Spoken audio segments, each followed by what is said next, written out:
Memory, part of the Rhetoric Terms video series from the Master of Arts in Rhetoric and Writing program at the University of Findlay by Jacob Tooley. According to Stephen Lynn, the art of memory is designed to help speakers remember what to say, or remember what matters so that they could fashion something persuasive to say.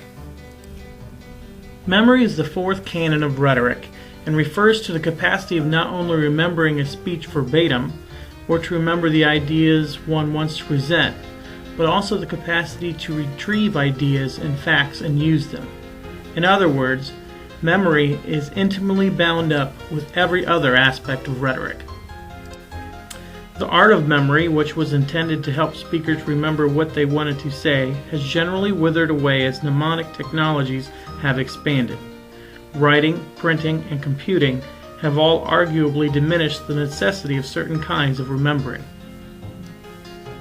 A commonly used mnemonic device to assist with memory is rhyme.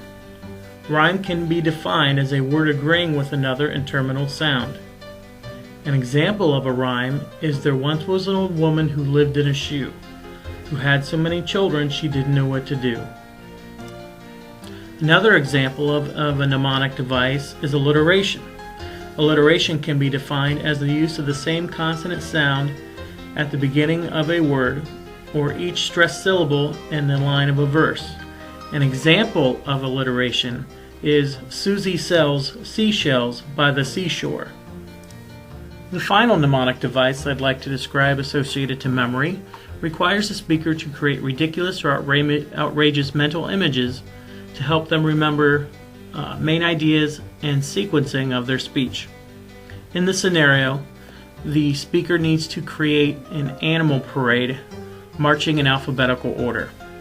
So single file, the animals will march, first starting with an anteater, then a bear, followed by a crocodile, then a deer, and so forth.